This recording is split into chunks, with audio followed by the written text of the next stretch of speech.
we'll be with you in just a moment. It's very exciting to have you in studio, and we haven't quite figured out. Well, hello, David. Oh, hello. Yeah, I How don't are want to you? make you. I didn't know if I was ready to come on yet. No, you're ready. Okay. Hey, I don't know, David, if you remember Rex Tillerson. I do. Yeah, he was the former Secretary of State.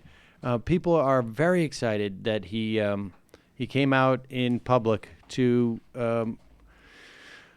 I don't think he properly maligned Donald Trump, but he did it in that sort of like genteel way. Here he is with Bob Schaefer of CBS News. Bob Schaefer, obviously, he loves these. He's also from Texas, but he's a big. I don't know. He has a very good relationship, it seems like, with anybody who has oil. And the Bushes, he was good friends with. And here he is. It's unclear to me like what event it is. I don't know. Some local. I'm sure it has to do with get rich quick scheme type of situation down there. But here is Bob Schaefer and Rex Tillerson talking about Donald Trump. You describe Donald Trump. Well, most of you probably know some of this, but I had never met Donald Trump until the day he asked me to be Secretary of State.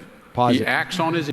So in other words, I can't be held responsible for anything that I did. I claim I have total plausible deniability, right? Like, no one knew who Donald Trump was. Right. Until at least after the inauguration, right? I mean, really, you had the guy. He just sprung it on us. It was completely, He was such a kindly man from the TV. Of course, before. as Joe and Mika said, like he always used to be in on the joke, and now.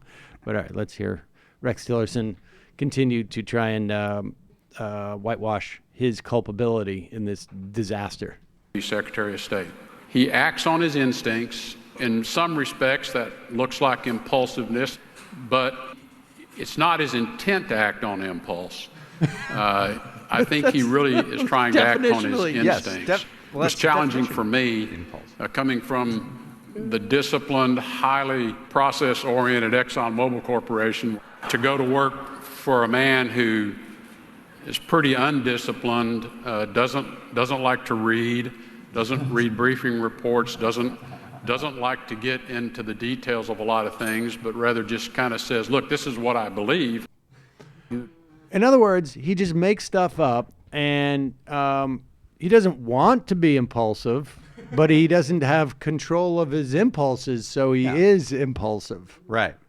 That is definitionally That's impulsive. acting without intention is, in fact, acting on impulse. You know who also strikes me as not quite as bright as we might have given him credit for? Rex Tillerson. To be fair, I never met him.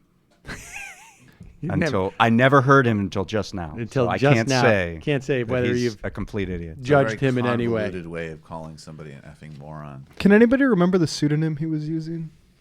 Oh yeah. No, I just remembered I can't remember it. no, I don't. I can't remember it either. Wow. Wasn't his main breakdown with Trump though? Wayne Tracker. Wayne Tracker, that's right. Wait, where was he using that pseudonym? Was he like a sock? It was sock puppet, like Going into hotels because they were his teeny boppers were after him. Why was he using a pseudonym? I can't remember what it was. He was the one who got really upset with Trump's address to the Boy Scouts, which was That's right. a little questionable to talk about, like Hot tubs. hot tub parties with the Boy Scouts. But this guy Could all be yours. He used Wayne Tracker to discuss climate in emails. Oh yeah, of course. There you go. I can't wait for that lawsuit. Folks, today one of our sponsors is Skillshare.